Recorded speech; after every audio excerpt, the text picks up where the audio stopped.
right. Thank you all. You all have been very helpful. Let me begin, if I might, and I'm going to ask this of you, Ms. Janot, because I was struck. Dr. Calabria says we're passing through a cycle.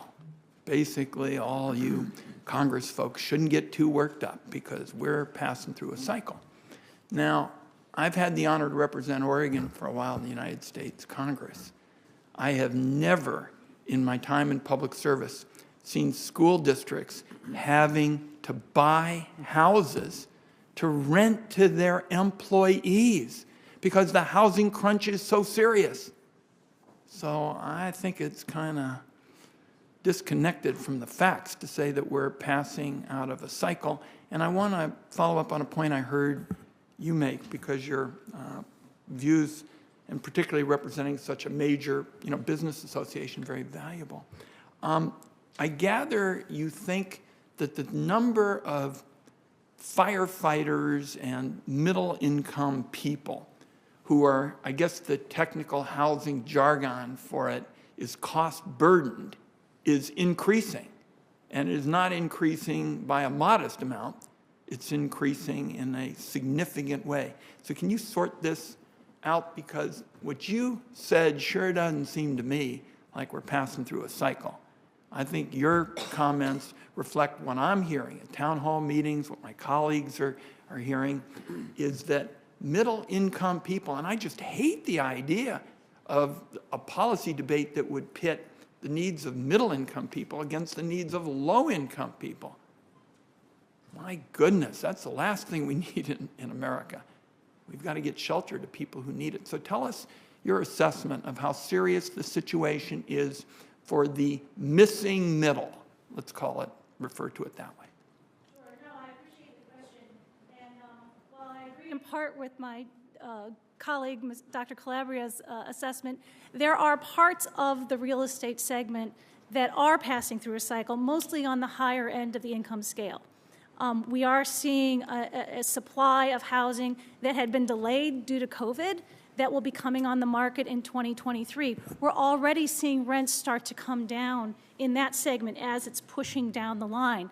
But to your point, Senator, there simply isn't enough at that low and middle income level. We are not building for that component other than housing that is being supported by the low-income housing tax credit. And what happens often in this case, and I've operated this housing before, is as families start to have the opportunity to save a little bit because they've been supported through the low-income housing tax credit housing or some other subsidy, and they're moving up the economic scale, they get priced out of those markets. That happens to families that are taking advantage of job opportunities. It happens sometimes to veterans whose benefits just exceed that income level. It happens sometimes to seniors who may have a small pension from a prior job opportunity, but their pension has not kept pace with the cost of housing. So that group, there really is no support for. And the middle-income housing tax credit would truly provide an opportunity to create housing that is supported for that particular group of people. So your judgment, again, is this question of being cost-burdened is basically you can't afford to start becoming part of the American dream.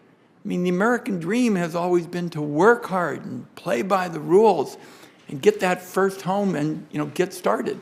And unless I'm missing something, your testimony indicates that that problem is getting more serious.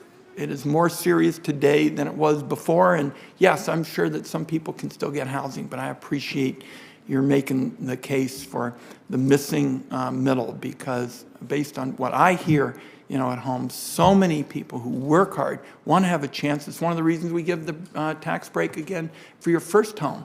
They want to make a difference. One just question, if I might, very quickly for you, Mr. Walker. The DASH Act closes some pretty serious loopholes, and we closed the qualified contract and right of first refusal loophole in order to protect low-income housing long-term. How important is that?